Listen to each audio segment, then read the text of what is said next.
A quorum being present, the Select Committee to investigate the January 6th attack on the United States Capitol will be in order. The Select Committee is meeting this evening to consider a report on a resolution recommending the House of Representatives find Peter K. Navarro and Daniel Scavino, Jr. in contempt of Congress for refusal to comply with subpoenas duly issued by the Select Committee to investigate the January 6th attack on the United States Capitol. Without objection, the chair is authorized to declare the committee in recess at any time. I'll now recognize myself for an opening statement. This evening, the Select Committee is required to consider 2 more citations for criminal contempt of Congress for Daniel Scavino, Jr. and Peter Navarro. Before I get started, I do want to comment quickly on the ruling today in John Eastman's lawsuit to stop the Select Committee from obtaining certain records. As the Vice Chair and I said in our statement earlier today, this ruling is a clear victory for the rule of law. I encourage people at home to read what Judge Carter wrote and consider his words very carefully. His warnings about the ongoing threat to American democracy should alarm every person in this country. I want to read a short excerpt from Judge Carter's ruling. Dr. Eastman and President Trump launched a campaign to overturn a democratic election, an action unprecedented in American history. Their campaign was not confined to the ivory tower. It was a coup in search of a legal theory. The plan spurred violent attack on the seat of our nation's government, led to the death of several law enforcement officers, and deepened public distrust in our political process. More than a year after the attack on our Capitol, the public is still searching for accountability. I'm proud to say that this committee is helping to lead that search for accountability. It is why we are here tonight. So let's turn to Mr. Scavino and Mr. Navarro. These aren't household names, and my colleagues will share some details about who they are and why they are so important to our investigation. In short, these 2 men played a key role in the ex-president's efforts to overturn the results of the 2020 election. The Select Committee subpoenaed them for records and testimony to learn more about their roles and what they knew. In Mr. Scavino's case, he strung us along for months before making it clear that he believes he's above the law. Mr. Navarro, despite sharing relevant details on TV and podcasts and in his own book, he also stonewalled us. The contempt report published last night gets into the weeds on this, but broadly, Mr. Scavino and Mr. Navarro are making similar excuses. They're claiming that the information we want from them is shielded by executive privilege. To remind everyone, executive privilege is a power of the president to make sure official sensitive information and conversations stay private. It's a privilege used to protect the presidency and our national security. It usually involves the president and that president's closest advisors, cabinet secretaries, top aides. In the lead up to January 6th, Mr. Scavino and Mr. Navarro were both government employees. They worked in the White House. They drew salaries paid by the taxpayers. They had conversations with the ex-president. So now they are saying they won't answer any of our questions because of executive privilege. There are a couple of big problems with their argument. First, generally speaking, executive privilege doesn't belong to just any White House official. It belongs to the president. Here, President Biden has been clear that executive privilege does not prevent cooperation with the Select Committee by either Mr. Scavino or Mr. Navarro. And while the ex-president reportedly has raised privilege concerns when it comes to Mr. Scavino, In Mr. Navarro's case, nobody has even tried to invoke privilege except Mr. Navarro himself. That's just not the way it works. Peter Navarro isn't president. It's important to note that even if a president has formally invoked executive privilege regarding testimony of a witness, which is not the case here, that witness has the obligation to sit down under oath and assert the privilege question by question. But these witnesses didn't even bother to show up. Second, if the ex-president had a legitimate claim to executive privilege, this is a privilege that applies to things that happen in an official capacity. So if Mr. Scavino or Mr. Navarro are claiming that all the information they have is protected by executive privilege, they are basically saying that everything they did in their official roles, paid by taxpayers. As I said before, we want to talk to Mr. Scavino and Mr. Navarro about their roles in the attempt to overturn an election. The American people didn't pay their salaries to do that. Now there are a lot of laws that set out what government officials aren't allowed to do when they are on the clock or using government resources. It's important that taxpayer dollars don't support political activity, and there are a few bright lines about every specific situation. I can't sit in my office on Capitol Hill and make fundraising calls. Every staff member has to take an ethics training every year to remind them that what's in and out of bounds. I don't mean to make light of it, but it's just for the record and for those watching at home, trying to overturn an election is out of bounds, way out of bounds. Yet, Mr. Scavino and Mr. Navarro say they won't talk about the causes of January 6th because they were White House officials at the time, engaged in official business, and so executive privilege stands in the way. They potentially played a part in an attack on American democracy, but they can ignore our investigation because they worked for the government at the time. That's their argument. They're not fooling anybody. They are obligated to comply with our investigation. They have refused to do so, and that's a crime. Our investigation aims to give the American people a lot of answers about a great many matters, but I think we'll also leave you with some unanswered questions to consider for yourselves. Questions about the sort of people who deserve the power and responsibility of positions of public trust. For a great many of us, it means something profound when we raise our hands and swear an oath. We haven't finished the work of our investigation, but I can say confidently that the many involved in the run-up to January 6th, an oath, a statement of fidelity to our democracy, was nothing more to them than meaningless words. I fear what happens if those people are again given the reins of power. These men, Mr. Scavino and Mr. Navarro, are in contempt of Congress. I encourage my colleagues to support adoption of this report. I'm confident the House will adopt a resolution citing them for this crime.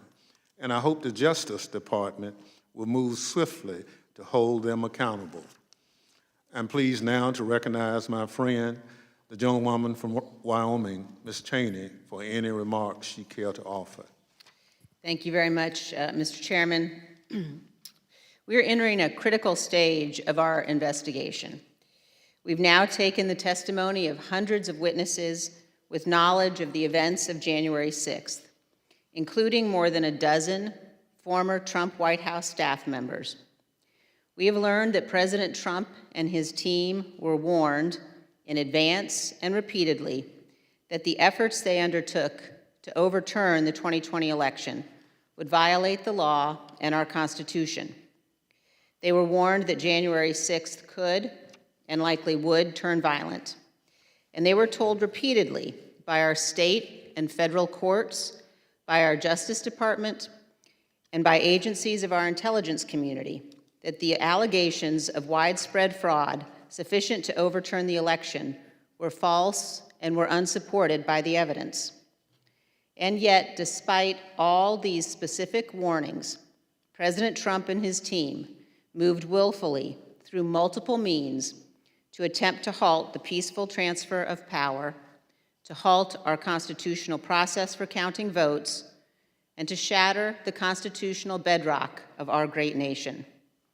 As a federal judge concluded today, the illegality of President Trump's plan for January 6th was, quote, obvious. Today, as the chairman noted, we address two specific witnesses who have refused to appear for testimony. Mr. Scavino worked directly with President Trump to spread President Trump's false message that the election was stolen, and to recruit Americans to come to Washington with the false promise that January 6th would be an opportunity to, quote, take back their country. This effort to deceive was widely effective and widely destructive. The committee has many questions for Mr. Scavino about his political social media work for President Trump, including his interactions with an online forum called The Donald and with QAnon, a bizarre and dangerous cult. President Trump, working with Mr. Scavino, successfully spread distrust for our courts, which had repeatedly found no basis to overturn the election. And Trump's stolen election campaign succeeded in provoking the violence on January 6th. On this point, there is no doubt. The committee has videos, interviews, and sworn statements from violent rioters demonstrating these facts. Mr. Navarro is also a key witness. He's written a book boasting about his role in planning and coordinating the activity of January 6th, and yet he does not have the courage to testify here. We have many questions for Mr. Navarro, including about his communications with Roger Stone and Steve Bannon regarding the planning for January 6th. As Judge Carter concluded today, quote, based on the evidence, the court finds it more likely than not that President Trump corruptly attempted to obstruct the joint session of Congress on January 6, 2021. Our committee will continue to litigate to obtain the testimony we need. We have already defeated President Trump's effort to hide certain White House records behind a shield of executive privilege. As the court said today, or not today, but as the court said in that case, under any of the tests advocated by former President Trump, the profound interests in disclosure advanced by President Biden and the January 6th committee far exceed his generalized concerns for executive branch confidentiality. That same conclusion should apply to Mr. Scavino and Mr. Navarro. Let me pause for a moment on one specific legal point. Like Mr. Meadows, Mr. Navarro insists that he is above the law and is categorically and absolutely immune from any congressional subpoena regarding January 6th. We are aware of no court anywhere in America that has ever agreed with this proposition.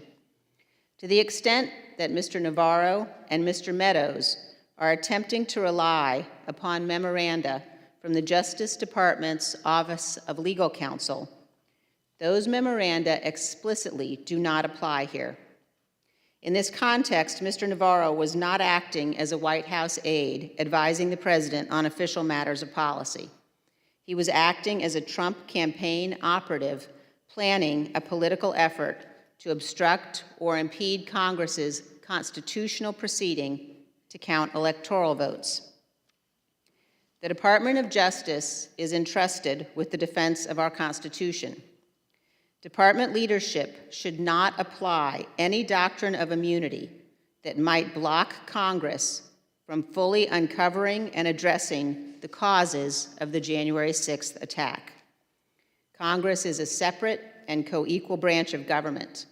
It must have the authority and the ability to protect its independence and safeguard the constitutional separation of powers. In the coming months, our committee will convene a series of hearings. The American people will hear from our fellow citizens who demonstrated fidelity to our Constitution and the rule of law, and who refused to bow to President Trump's pressure. The committee has heard from many of these individuals, including Republicans appointed by President Trump to posts in the Department of Justice, Republicans who stood firm, who threatened to resign and refused to participate in efforts to corrupt the department with the stolen election lies that led to January 6th. We have heard from leading Republicans serving in state legislatures and in state and local government who also stood firm, who resisted pressure from the former president and did their constitutional duty. And we have heard from Republicans who were serving in the Trump White House, including those who warned in advance that the president's plans were unlawful, and those who tried to intervene with the president to get him to halt the violence when it erupted on January 6th. In a time when many Republican members of Congress have abandoned their obligation to our Constitution and are putting politics above duty, each of the individuals I just mentioned has, by contrast, demonstrated a firm and unwavering commitment to this nation and to our constitutional republic. Each has done what is right, despite tremendous personal, political, and professional cost. Each is a model for the American people of the kind of public servants this nation needs. Men and women who know our institutions don't defend themselves and who recognize the obligation that comes from holding positions of public trust. As we meet here tonight, Vladimir Putin continues his brutality against Ukraine, killing innocents, reminding us what happens when authoritarians rule. And each day we see footage of the unyielding courage of the Ukrainian people who are fighting and dying to defend their freedom. Their bravery reminds us that democracy is fragile. Democracy only survives if citizens are willing to defend it. We live in the greatest constitutional republic in history. No citizen in our republic can be a bystander. If we don't stand for our freedom and our republic, we will lose them. In his ruling today, Judge Carter put it this way: if President Trump's plan had worked, it would have permanently ended the peaceful transition of power, undermining American democracy and the Constitution. If the country does not commit to investigating and pursuing accountability for those responsible, the court fears January 6th will repeat itself. Thank you, Mr. Chairman. I yield back. Gentlelady yields back. Pursuant to notice, I now call up report on a resolution recommending that the House of Representatives find Peter K. Navarro and Daniel Scavino, Jr. in contempt of Congress for refusal to comply with subpoenas duly issued by the Select Committee to investigate the January 6th attack on the United States Capitol. The report was circulated in advance and printed copies are available. The clerk shall designate the report. Report on a resolution recommending that the House of Representatives find Peter K. Navarro and Daniel Scavino, Jr. in contempt of Congress for refusal to comply with subpoenas duly issued by the Select Committee to investigate the January 6th attack on the United States Capitol. Without objection, the report will be considered read and open to amendment at any point. The chair recognizes the gentlewoman from California, Ms. Laughlin. Thank you, Mr. Chairman. You know, it's a phrase we use all the time, no one is above the law. But it seems as if a few of the former president's closest aides and allies seem to think they are, including Daniel Scavino, Jr. Now, who is he?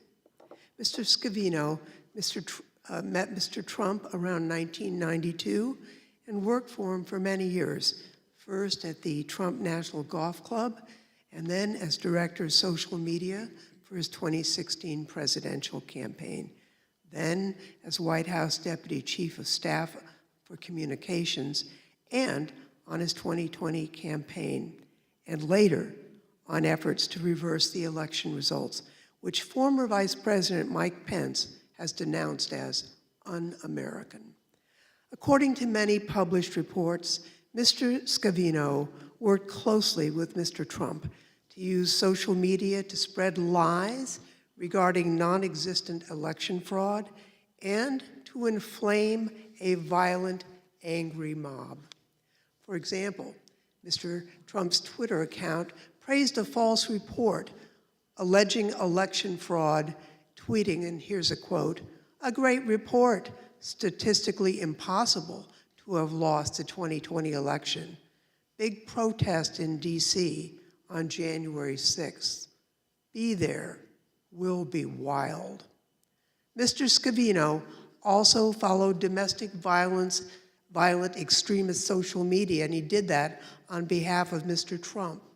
This committee has reason to believe that doing so provided Mr. Scavino with explicit advance warnings of the violence that was to occur on January 6th.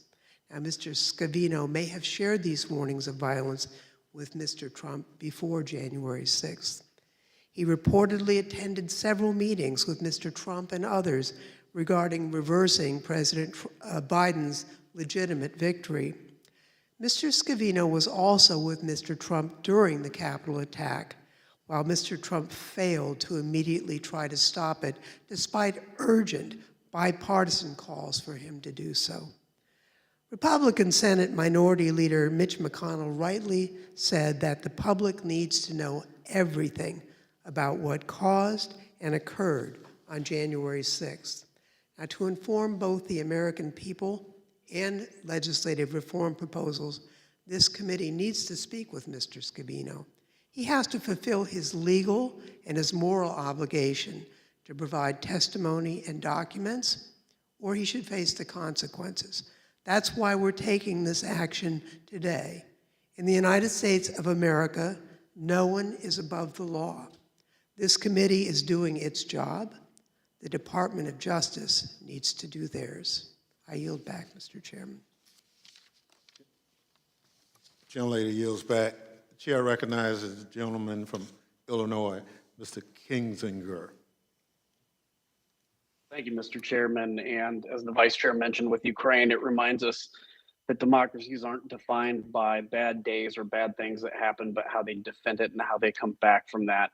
And that's the importance of this committee. So Dan Scavino met Donald Trump when he was 16 years old. He became a longtime Trump employee and remains a true Trump loyalist. In the Trump administration, Dan Scavino served as director of social media and for its final 2 years as deputy chief of staff for communications. And as the select committee report notes, Dan Scavino was with then President Trump on January 5th and 6th. He spoke with President Trump by phone several times on January 6th and was with the president when many urged him to help stop the violence at the Capitol. He was always, at all relevant times, a Trump and White House insider. Social media as a means of monitoring and shaping trends was Dan Scavino's core business. Reports tell us that Dan Scavino and his team monitored extremist social media sites, monitored trends on social media, and used extremist social media sites to shape public perceptions. There is, in short, a great deal of highly important information that Dan Scavino has that the Select Committee needs to know. I want to focus on one aspect of that, what Dan Scavino could tell us about what then President Trump thought was likely to happen on January 6th. Did the president know that the rally could turn violent, that his rhetoric on the ellipse could send an angry mob to storm the Capitol? When Trump noted on the evening of January 5th that he had a fired up crowd, did he know that they might take it literally when the next morning he told them to, quote, fight hard? Dan Scavino was there and could tell us a lot about that. We need to hear from him. And refusing to talk to us, he's stiff-arming the American people, and he's hiding the truth. It's unlawful and there is no excuse. Then President Trump asserted that he generally did his own tweets, but He acknowledged that on occasion, Scavino helped to shape them. We know that he often composed social media posts and discussed their language with Trump. With that in mind, let's take a closer look. On December 19th, 2020, Trump retweeted a video that ended by urging viewers to, quote, fight for Trump. And here it is. January 6th was then just 2.5 weeks off. Dan Scavino could tell us something useful about why Donald Trump retweeted that particular message. President Trump also retweeted a video titled, quote, how to steal an election. Among other things, it argued that COVID-19 was created to ensure that Trump would lose the election. And here's that one. QAnon had already retweeted that one by the time Trump did. We'd like to hear what President Trump's director of social media has to say about that. And what did Trump's extremist followers on The Donald and other hard-right social media sites make of all that, of President Trump urging them to join in a wild protest on January 6th? Some of his followers on the Donald Fringe site took it as marching orders. Dan Scavino had every reason to know that they would be violent. Dan Scavino was well aware of what his boss wanted. And to the extremist violent users that used the site like Donald Trump, or like the Donald, Dan Scavino himself sent out a video that a user on the same site understood to be, quote, literal war drums. President Trump had by then been president for a full 4 years with Dan Scavino at his side. They knew that the January 6th crowd could turn violent. They knew exactly what they were doing, and the select committee needs to hear directly from Dan Scavino about his and President Trump's role in inciting violence that day. Thank you, Mr. Chairman. I'll yield back. Gentleman yields back. Chair recognizes the gentleman from California, Mr. Schiff. Thank you to our chairman and vice chair for convening us today. Our committee has a singular purpose: to ensure that our nation never again experiences the violence of January 6th, that there is never again an effort to overturn a presidential election or to interfere with a peaceful transfer of power. That is our object, and every single witness called before this panel should cooperate. It is a patriotic duty to help Congress and the American people understand how the tragedy of January 6th came about. And more than a duty, it is a necessity when served with a lawful subpoena to appear, which is why we are here today. Peter Navarro and Dan Scavino have refused to comply with a duly authorized subpoena, offering up again and again spurious and unjustifiable excuses. In Mr. Scavino's case, he has clearly relevant testimony for our committee. Scavino was intimately involved in former President Trump's social media content and strategy, and served as Deputy Chief of Staff for Communications while also actively promoting Trump's campaign. The Select Committee believes that Scavino was with Trump on January 5th and 6th, including during a period when the Capitol was under attack, that he was party to conversations with Trump about challenging, disrupting, or impeding the congressional proceedings to certify the election results, and that he may have also had prior knowledge regarding the likelihood of violence on January 6th, due to his monitoring of social media sites where such violence was discussed and predicted. Specifically, through press reporting, we are aware that on January 6th, Mr. Scavino was advising Trump throughout the day, potentially even directly sending messages from the White House and potentially playing a role in the video message Trump released hours after rioters breached the Capitol. It's also been reported that Mr. Scavino was present during a January 5th strategy session with Trump as they schemed on how they could convince congressional Republicans to successfully object to the certification of the election and thus overturn it. This is why Mr. Scavino has an obligation to appear before us. Nevertheless, Mr. Scavino claims to be protected under executive privilege, but that claim isn't grounded in the law or reality. Executive privilege doesn't allow for a person to simply refuse to appear before a congressional committee. It doesn't apply to Scavino's campaign activities on behalf of the former president. It doesn't apply to a potentially unlawful scheme to obstruct Congress, and it doesn't apply to his official duties when, as here, the current president of the United States asserts it is not in the public interest to do so. I have one more thing to add tonight.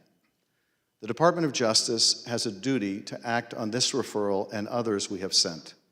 Without enforcement of congressional subpoenas, there is no oversight. And without oversight, no accountability, not for the former president or any other president, past, present, or future. Without enforcement of its lawful process, Congress ceases to be a co-equal branch of government, and the balance of power would be forever altered to the lasting detriment of the American people. Finally, I want to return to Judge Carter's remarkable opinion, finding that a former president of the United States may have committed a crime and fraud against the United States. The judge said that Dr. Eastman and President Trump launched a campaign to overturn a democratic election, an action unprecedented in American history. Their campaign was not confined to the ivory tower. It was a coup in search of a legal theory. The plan spurred violent attacks on the seat of our nation's government, led to the deaths of several law enforcement officers, and deepened public distrust in our political process. And as the vice chair pointed out, he also said, if the country does not commit to investigating and pursuing accountability for those responsible, the court fears January 6 will repeat itself. That responsibility to investigate and pursue accountability extends to those who hold the highest office in the land or those who hold no office at all. If no one is above the law, then no one must be above the law. We are upholding our responsibility. The Department of Justice must do the same. I yield back. Gentleman yields back. Chair recognizes the gentleman from California, Mr. Aguilar. Thank you, Mr. Chairman, Madam Vice Chair, and distinguished colleagues. Our committee is dedicated to getting to the truth and to taking any steps necessary to do so. When material witnesses fail to comply with lawful subpoenas, we have no choice but to refer them for contempt of Congress. Peter Navarro's testimony is integral to our investigation, and despite the fact that he's given multiple television interviews regarding our subpoena, he's failed to comply with our investigation in any way. Mr. Navarro has publicly stated that he is protected by executive privilege, but has never sought counsel, as others have, has never filed any case seeking relief from his responsibilities to comply with our subpoena. An economist with a PhD from Harvard, Mr. Navarro ran unsuccessfully for office in my home state of California for five times. He wrote several books on economics and trade, many of which focused on China. He was brought on by the Trump campaign in 2016 to advise the former president on economic and trade issues. He was such an important advisor to the former president that an office in the White House was created just for him to oversee, the White House National Trade Council. He was the architect of the president's trade policies, which, according to a study commissioned by the U.S.-China Business Council, quote, hurt the U.S. economy and failed to achieve major policy goals. Now, Mr. Chairman, I think the American people might be wondering why our committee would need to speak with a trade official about the attempts to overturn the 2020 election. As the Vice Chair noted, that's because Mr. Navarro held that title as a director of White House National Trade Council, but he devoted much of his time to White House political efforts outside the scope of his official duties. In fact, the American people are likely to know Mr. Navarro solely in his political capacity. He was so active in the 2020 re-election campaign that the United States Special Counsel ruled in 2020 that Mr. Navarro repeatedly violated the Hatch Act. That's because the former president trusted Mr. Navarro as a spokesman and confidant. He was so intimately involved with these efforts that Mr. Navarro allegedly led a call on January 2nd with a group of state legislators about the effort to convince Vice President Pence to delay the election certification for 10 days. A text handed over to this committee by Mr. Meadows from a member of the press read, and I quote, "Mark, I'm reaching out because I have details on the call that Navarro helped convene yesterday with legislators as part of his effort to get Pence to delay certification of the election for 10 days, including that the president participated. Were you on the call when the president spoke?" end quote. Among the many questions we have for Mr. Navarro, we need to hear from him about this conversation and about that phone call. And we need to hear from him about his other calls with Steve Bannon, whom the House has already held in contempt, that took place both during and after the attack on the U.S. Capitol. We know that Mr. Navarro believes he and Mr. Bannon came up with the strategy for overturning the election because he details it in his book, which I know my colleague from Florida will discuss in greater detail. This is as clear a case for contempt as we are likely to see, Mr. Chairman, and I yield back. Gentleman yields back. Chair recognizes gentlewoman from Florida, Mrs. Murphy. Thank you, Mr. Chairman. And I'll just pick up where my colleague, Mr. Aguilar, left off. Over a month and a half ago, Mr. Navarro was subpoenaed by this committee.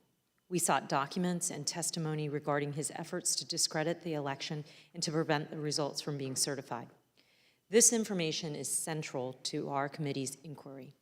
Mr. Navarro refused to comply, making a cursory claim of executive privilege. There are many reasons why this blanket assertion of executive privilege lacks merit, as a matter of law and as a matter of common sense. Most fundamentally, neither the incumbent nor the former president has asserted privilege regarding Mr. Navarro's testimony or document production to the committee, and Mr. Navarro has no unilateral authority to assert privilege himself. Beyond that foundational flaw in Mr. Navarro's privilege claim, since the election, he has spoken and written widely about the precise subjects that are the focus of our subpoena. Clearly, Mr. Navarro is eager to tell his story as he sees it, so long as he can do so on his own terms. For example, in 2020 and in 2021, Mr. Navarro published a 3-part report on his website called the Navarro Report.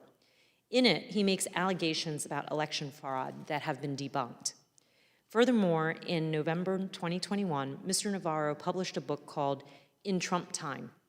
He describes in detail actions he took to change the outcome of the election. For instance, Mr. Navarro claims credit for working with Steve Bannon to concoct a scheme they called the Green Bay Sweep. The core of this plan was to encourage Vice President Pence to delay certification of the Electoral College votes on January 6 and to send the election back to state legislators. In his book, Mr. Navarro also writes what he called Attorney General William Barr. He also writes that he called Attorney General William Barr, asking the Department of Justice to support President Trump's legal efforts to challenge the election results, which Barr declined to do. Notably, Mr. Navarro acknowledges that he kept a journal detailing this episode and other post-election actions he took. And finally, earlier this year, at the same time he was refusing to comply with our subpoena, Mr. Navarro made multiple media appearances during which he discussed his various roles in the events that culminated in the January 6 attack. I'd like to play a media clip right now. Can you please cue the clip? What about this interview, which is kind of interesting, is like I have so much knowledge to share with you about what I was involved in and what I know. Given that you've told me that you have a plan that you push to delay or deal with the certification, you've told me 100 members back it, and you said in public Trump was on board. If you say all those things out here, why risk a legal battle or going to jail to refuse to discuss them with the committee under oath? Because I have a loyalty to the Constitution and a loyalty to the president. The president has invoked executive privilege in this matter. It's not my authority to revoke that privilege. You say it's not your privilege to waive, but let's look That's the law. No, at how it's often the you've law. waived it. Let's look at some of the news you've made on these topics. Take a look. Former Trump advisor Peter Navarro is spilling the beans. We had over 100 congressmen and senators on Capitol Hill ready to implement the sweep. Peter Navarro. Right? The boss tells Pence to take my friggin' call. Navarro tells Rolling Stone It was about sending the votes back. Most or all of those states would decertify the election. How do you expect people to take seriously your claim that this is secret and privileged when you've been out there talking about it? And when you and Bannon said the committee's dog wouldn't bark, they were afraid of you and the report, It seems now, Peter, like the dog has barked. Thank you. He has so much knowledge to share with a journalist, but he refuses to share that knowledge in response to a lawful subpoena. Evidently, Mr. Navarro is only concerned with executive privilege with keeping certain matters confidential when it's convenient for him. Unfortunately for him, and fortunately for the American public, that's not how the law works. No president, incumbent or former, has claimed privilege regarding Mr. Navarro's testimony and documents. And in any event, his claim of executive privilege is severely undermined, if not foreclosed altogether, by his extensive public disclosures on the same issues the committee seeks to question him about under oath. As a result of his actions, Mr. Navarro is clearly in contempt of Congress and should be referred to the Department of Justice for criminal prosecution. I yield back. Gentlelady yields back. Chair recognizes the gentleman from Maryland, Mr. Raskin. Thank you, Mr. Chairman. My hero, Tom Paine, said the cause of America is the cause of mankind. And today, democracy is under siege all over the world. And just as we're working to defend and fortify democracy abroad, in Ukraine and other places, we're working to defend and fortify democracy here at home. The assault on American democracy that exploded on January the 6th, Mr. Chairman, had two coordinated elements that we've been able to see. One was a violent insurrection from the outside, infused by propaganda and disinformation, and led by domestic violent extremist groups like the Oath Keepers, the Proud Boys, the Three Percenters, the QAnon networks, the militia groups. But the other component was a secret campaign on the inside to replace our constitutional process governing presidential elections with a tissue of lies and counterfeit processes that make a mockery of American democracy. This is what the political scientists call a self-coup. It's not a coup against a president, like most coups, but it's a coup organized by the president against the constitutional framework itself. The two contempt citations we vote on tonight will go to persons who have critical information about both components of this assault on America and the coordination between them. Peter Navarro worked to overthrow the election by nullifying 79 electoral college votes cast by tens of millions of Americans who live in Arizona, Georgia, Pennsylvania, Michigan, New Mexico, and Wisconsin. Had his so-called Green Bay sweep, which, by the way, is an insult to Green Bay Packers all over the country, but had his so-called Green Bay sweep not been blocked by the bravery of our police officers, 150 of whom were injured, wounded, or hospitalized by insurrectionary violence, and by Vice President Pence's refusal to abandon his constitutional duties, this attempted coup would have, quote, permanently ended the peaceful transition of power in America, unquote, threatening the survival of democracy and the Constitution, as United States District Judge David Carter put it so powerfully in his remarkable decision today, rejecting the claims of Navarro's comrade in these efforts, John Eastman. We subpoenaed Navarro to produce documents by February the 23rd, 2022, and to appear for deposition on March 2nd. He has produced no documents and failed to appear for his scheduled deposition. Peter Navarro must be held in criminal contempt of Congress and the American people because he is acting with criminal contempt for the Congress and the American people.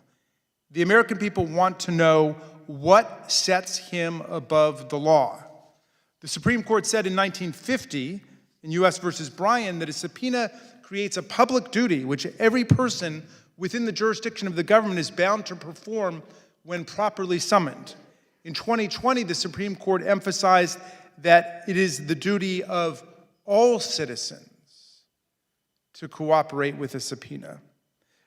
But Navarro invokes the words executive privilege repeats the phrase over and over again, "It is not my privilege to waive." And he thinks he has found a magic wand to nullify the powers of the U.S. Congress, just like he thinks he has found a magic wand to nullify the powers of the states to cast their own electoral college votes. Now, Navarro's statement that the executive privilege is, quote, "not his to waive," is in fact accurate. But if the executive privilege is not Navarro's to waive, then neither, for the exact same reason, and by definition, is it his to assert in the first place. The Supreme Court has been clear that the executive privilege belongs to the President of the United States. And on February 28, 2022, the White House counsel notified Mr. Navarro that President Biden determined that assertion of executive privilege is not justified with respect to Navarro's effort to cover up the evidence of his participation in this assault on American constitutional democracy. So Navarro then appears to fall back on the vague assertion that the executive privilege here belongs to former President Trump, which is not only dubious, but entirely irrelevant, because our committee has not been given any attempted invocation of executive privilege by Donald Trump, either formally or informally, indirectly by Peter Navarro, or directly by Donald Trump. Nothing. There is plainly no assertion of executive privilege here, either by the actual president or by any former president. And even if there were, even if President Biden tried to assert executive privilege for Peter Navarro, it would fail immediately because the privilege does not apply to private political business, much less to criminal activity like conducting coups or insurrections against the government. The privilege applies only to professional speech on government policy by advisors rendering confidential advice on matters within their domain of professional responsibility. Now, Peter Navarro was the White House trade advisor. It was not within his job description to overthrow presidential elections, coerce vice presidents into abandoning their constitutional responsibilities, or impose counterfeit regimes in place of the U.S. Constitution. When Navarro was plotting to overthrow the election by canceling out the Electoral College votes of 49 million Americans in 6 states to seize the presidency for his chosen candidate for 4 years, he was not rendering advice on trade policy. We are not seeking documents or testimony from Navarro related to his official duties as trade advisor. And indeed, on a press call to announce release of his outlandish and cartoonish 3-part report on outright fraud in the 2020 election on his personal website, Navarro acknowledged publicly that he was writing as a private citizen and not as a federal government official. So please spare us the nonsense talk about executive privilege, rejected now by every court that has looked at it. This is America, and there's no executive privilege here for presidents, much less trade advisors, to plot coups and organize insurrections against the people's government and the people's constitution, and then to cover up the evidence of their crimes. The courts aren't buying it, and neither are we. Navarro insists only on adding insult to his contempt. More than a year after Biden beat Trump by more than 7 million votes, Navarro continues to spread the big lie that Trump won, and he says, quote, "Beyond any shadow of a doubt, this election was stolen."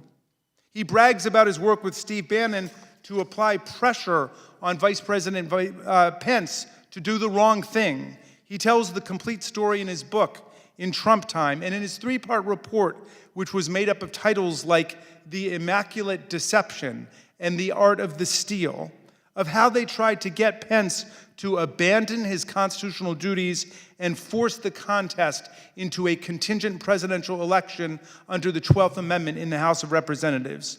And he goes on Steve Bannon's podcast and he makes noises about the next insurrection.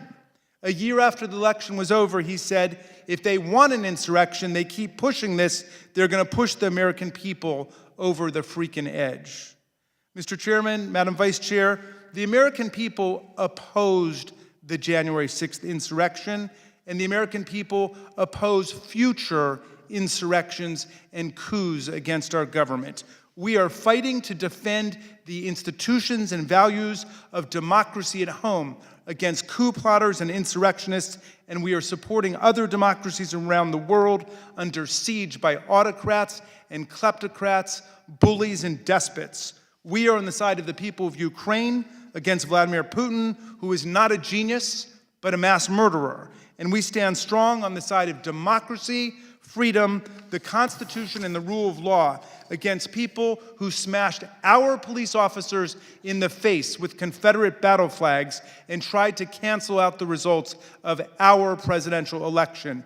These two men are in contempt of Congress, and we must cite them both for their brazen disregard for their duties and for our laws and our institutions. I yield back. Gentleman yields back. Chair recognizes the gentlewoman from Virginia, Ms. Luria. Thank you, Mr. Chairman, and I want to thank my colleagues on the committee for their commitment to providing a full and factual accounting of everything that led to January 6th, the events of that day, and to ensure that such an attack on our republic never happens again. Mr. Chair, I served in the Navy for 20 years, and when you talk to people in the military, that's what they say. They say they serve in the military. They serve the American people. Today, I continue to serve, as we all do on this committee.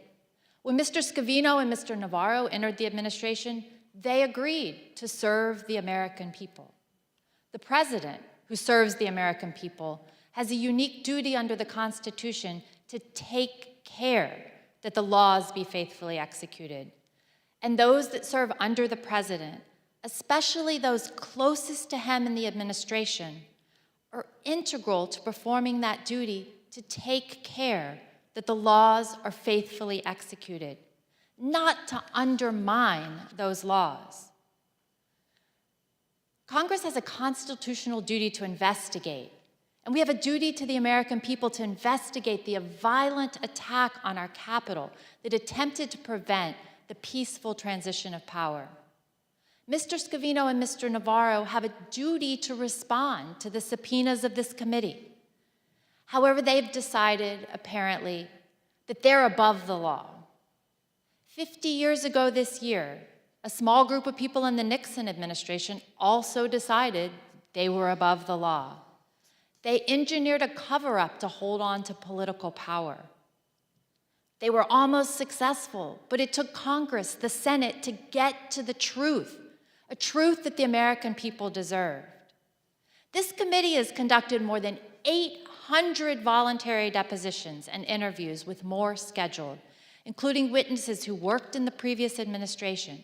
The committee's received nearly 90,000 documents pertaining to January 6th, and we followed up on more than 435 tips received through the committee's tip line.